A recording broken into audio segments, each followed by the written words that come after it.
Friend, welcome to my YouTube channel. अभी हम teaching mythology का कुछ क्वेश्चन डिस्कशन करने जा रहा हूँ। फर्स्ट क्वेश्चन है, अध्यापक के लिए सबसे मूल्यवान है। तो एक टीचर के लिए जो है सो सबसे मूल्यवान क्या है? तो देखिए, ऑप्शन दिया है उसकी नौकरी, बी ऑप्शन है उसकी गरिमा एवं मर्यादा, सी ऑप्शन है छात्रों का विश्वास, डी ऑप्शन है उसकी शिक्षण के प्रति आस्था। तो इस चारों ऑप्शन में आप देखिएगा तो सबसे मूल्यवान चीज़ जो है वो छात्रों का विश्वास है। टीचर के प्रति स्टूडेंट का जो है विश्वास जो है सबसे मूल्यवान चीज़ होता है। तो आंसर क्या हो जाएगा? छात्रों का विश्वास। नेक्स्ट क्वेश्चन है, अच्छा अध्यापक वह है जो, ए ऑप्शन है मेधावी व परिश्रमी हो। तो एक टीचर जो है वो मेधावी और परिश्रमी जो है ऑलरेडी होता है। बी ऑप्शन देखिए कह रहा अपने विद्यार्थियों से सच्ची लगन रखता हो। तो इसका आंसर जो है बी हो जाएगा, अपने विद्यार्थियों से सच्ची लगन रखता हो, स्टूडेंट के प्रति जो है पूर्ण रूप से आत्मसमर्पित हो, वह एक अच्छा अध्यापक कहलाता है। नेक्स्ट क्वेश्चन है, शिक्षा के प्रचार एवं प्रसार से क्या होता है? तो ऑप्शन है लोकतंत्र मजबूत होता है। तो सही बात है, शिक्षा के प्रचार से, शिक्षा से जो है लोकतंत्र, हमारा डेमोक्रेसी जो है वो स्ट्रांग होता है। बी ऑप्शन है अंधविश्वास में कमी आता है। तो इससे शिक्षा से अंधविश्वास में भी कमी आता है। सी ऑप्शन है आर्थिक विकास की दर बढ़ता है। तो ये भी सही है, इकोनॉमिक ग्रोथ जो है इससे बढ़ता है। तो आंसर क्या हो जाएगा? डी ऑप्शन, ये सभी। अगला सवाल है, आप स्कूल के बाहर अपने किसी छात्र से किस प्रकार से व्यवहार करेंगे? कोई भी टीचर स्टूडेंट आपसे बाहर में, स्कूल के बाहर मिलता है तो आप उससे कैसा व्यवहार करेंगे, ये पूछ रहा है। तो ए ऑप्शन है अजनबी की तरह। तो अजनबी की तरह व्यवहार नहीं करना चाहिए एक टीचर को स्टूडेंट से। बी ऑप्शन है उससे बात करना पसंद नहीं करेंगे, ऐसा भी नहीं करेंगे, एक टीचर को इस तरह का व्यवहार नहीं रखना चाहिए। सी ऑप्शन है बहुत गंभीर होकर। तो टीचर को एक बहुत गंभीर होकर उससे बात करना चाहिए, उसको सुनना चाहिए। तो आंसर क्या हो जाएगा? बहुत गंभीर होकर। नेक्स्ट सवाल है, शिक्षा तभी सार्थक होगा जब, शिक्षा कब सार्थक होगा ये पूछ रहा है। तो शिक्षा जो है तब सार्थक होता है जब स्टूडेंट सेंटर हो, तो छात्र केंद्रित होगा शिक्षा, तभी सार्थक होगा शिक्षा। तो आंसर क्या हो जाएगा? छात्र केंद्रित हो। अगला सवाल है, शिक्षण की समस्याओं को हल करने का दायित्व किसका है? तो शिक्षण की में जो प्रॉब्लम आ रहा है, बाधाएं आ रहा है, उसका हल करने का जिम्मेवारी जो है शिक्षक का होना चाहिए, शिक्षकों का होना चाहिए। तो उत्तर क्या हो जाएगा? बी ऑप्शन, शिक्षकों का। अगला सवाल है, शिक्षक की योग्यता एवं आचरण का सबसे अच्छा मूल्यांकन करता है। तो शिक्षक का जो है योग्यता एवं आचरण जो है सो सबसे अच्छा मूल्यांकन कौन कर सकता है? तो एक स्टूडेंट जो है सो कर सकता है, क्योंकि टीचर जो है स्टूडेंट को पढ़ाता है तो उसके साथ टीचर कैसा स्टूडेंट के साथ बिहेव करता है, किस तरह से पढ़ाता है, किस तरह का व्यवहार है, ये जो है सो स्टूडेंट को पता होता है। तो सबसे अच्छी तरीके से मूल्यांकन जो है एक स्टूडेंट कर सकता है। तो इसका आंसर क्या हो जाएगा? उनके शिष्य आंसर हो जाएगा। अगला सवाल है, आपके विचार में शिक्षा का उद्देश्य होना चाहिए। तो शिक्षा का आपके हिसाब से क्या उद्देश्य होना चाहिए? तो ए ऑप्शन है शिक्षा ग्रहण करने के बाद नौकरी, बी ऑप्शन है छात्रों की मानसिक योग्यता का विकास, सी ऑप्शन है छात्रों को साक्षर बनाना, डी ऑप्शन है बालकों का सर्वांगीण विकास। तो चारों ऑप्शन में जो सबसे ज़्यादा इम्पोर्टेंट उद्देश्य होना चाहिए वो है बालकों का सर्वांगीण विकास। सब चारों तरफ से जो है स्टूडेंट का विकास होना चाहिए, जो है सो आंसर हो जाएगा डी ऑप्शन, बालकों का सर्वांगीण विकास। अगला सवाल है, एक प्रधानाचार्य को होना चाहिए, एक जो है हेड टीचर प्रिंसिपल को कैसा होना चाहिए? तो ए ऑप्शन है छात्रों के लिए प्रेरणादायक। तो एक प्रधानाचार्य जो है छात्रों के लिए प्रेरणादायक होना चाहिए, सही बात है। बी ऑप्शन है अध्यापकों के लिए समानता का भाव रखना, सभी टीचर के लिए जो है सो समान भाव रखना चाहिए, सही है। सी ऑप्शन है कुशल प्रबंधक।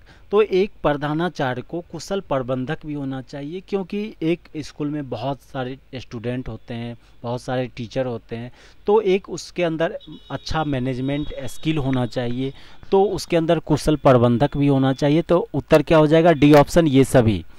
अगला सवाल है, आपके अनुसार शिक्षण की योजना पद्धति होना चाहिए।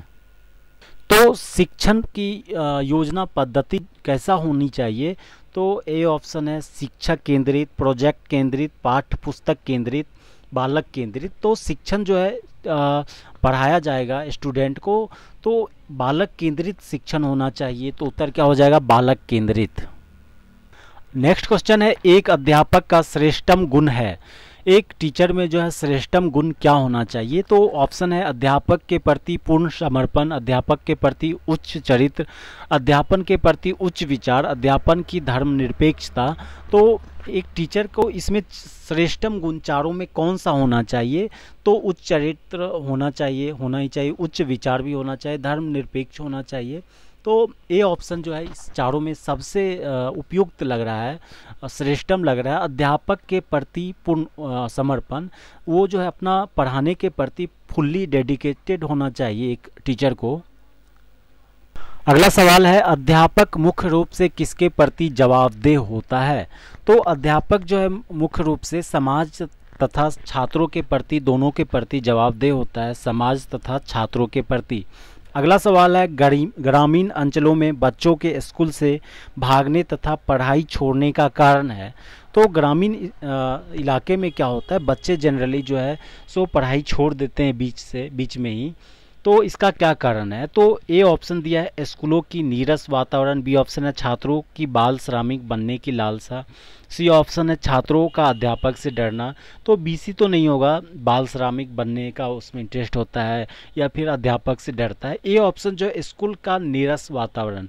ग्रामीण इलाके में जनरली क्या होता है कि एक ही तरह का माहौल रहता है, कुछ नया नहीं होता है, जैसे खेल का प्रतियोगिता या कुछ भी नया स्कूल में जो है प्रोग्राम नहीं होता, इवेंट नहीं होता, जिसके कारण माहौल जो है, वातावरण जो है वो नीरस टाइप का होता है। तो आंसर क्या हो जाएगा? स्कूल का नीरस वातावरण।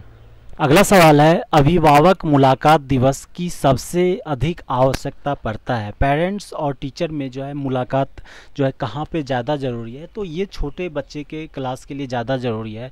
प्राइमरी लेवल के बच्चों में जो है सो पेरेंट्स टीचर का जो है मुलाकात वो ज़्यादा ज़रूरी है। तो आंसर क्या हो जाएगा? प्राइमरी कक्षाओं में। अगला सवाल है ग्रामीण क्षेत्रों के उत्थान का लक्ष्य होना चाहिए। तो ग्रामीण क्षेत्र में जो है सो शिक्षा का उत्थान कैसे हो सकता है? तो ए ऑप्शन जो है प्राइमरी एवं प्रौढ़ शिक्षा का प्रसार, प्राइमरी एजुकेशन का जो है विस्तार, और प्रौढ़ शिक्षा मतलब क्या होता है? टेक्निकल ज्ञान देना, कंप्यूटर के जैसा ज्ञान देना। तो प्रौढ़ शिक्षा और प्राइमरी का जो है सो प्रसार करके जो है सो ग्रामीण क्षेत्र में उत्थान किया जा सकता है। अगला सवाल है प्रधानाचार्य अपने अध्यापकों से आशा करता है। तो एक जो है प्रधानाचार्य अध्यापक से क्या क्या आशा करता है? तो ए ऑप्शन है समर्पण एवं निष्ठा की भावना, सही है। बी ऑप्शन है आज्ञा पालन की भाव, तो एक प्रधानाचार्य उम्मीद करता है कि उसका आज्ञा पालन करेगा। सी ऑप्शन है योग्यता एवं ज्ञान की, तो इसका आंसर क्या हो जाएगा? डी, ये सभी। अगला सवाल है अभिभावक अपने बालकों के लिए अध्यापकों से आशा करता है। तो एक अभिभावक जो है बालकों के लिए अध्यापक से क्या आवश्यकता आशा करता है? तो ए ऑप्शन है निष्पक्ष व्यवहार की, सही है, निष्पक्ष व्यवहार की आशा करेगा। बी ऑप्शन है सहानुभूति एवं प्रेम की भी आशा करेगा एक अभिभावक बालकों के प्रति टीचर से। सी ऑप्शन है योग्यता एवं ज्ञान, तो एक टीचर जो है उसके अंदर ऑलरेडी योग्यता एवं ज्ञान होगा, तो इसके बारे में सोचा नहीं जाता है। तो आंसर क्या हो जाएगा? ए और बी। आंसर हो जाएगा डी, इसका ऑप्शन ए और बी। अगला सवाल है एक छात्र की दृष्टि से विद्यालय में छात्र संघ के संगठन के बारे में आपकी धारण है। तो छात्र संगठन क्यों होना चाहिए, इसका आपके क्या धारणा है इसके प्रति? तो इस छात्र संगठन से क्या लाभ होता है? ए ऑप्शन है इनमें से कोई लाभ नहीं है। बी ऑप्शन है विद्यालय में दादागिरी फैलती है। तो ये नहीं आपका धारणा होना चाहिए कि स्टूडेंट में दादागिरी छात्र संगठन फैलाएगा।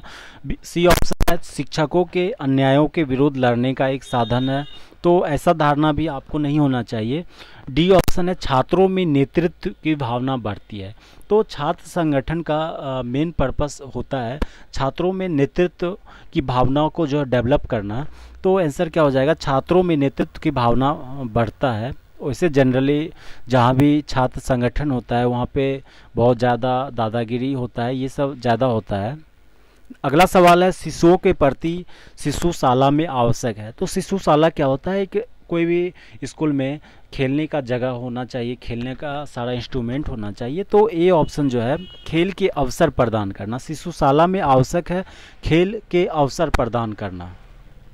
अगला सवाल है जो आपको आपकी सही आलोचना करता है तो उसके साथ आपका व्यवहार अपेक्षित होगा।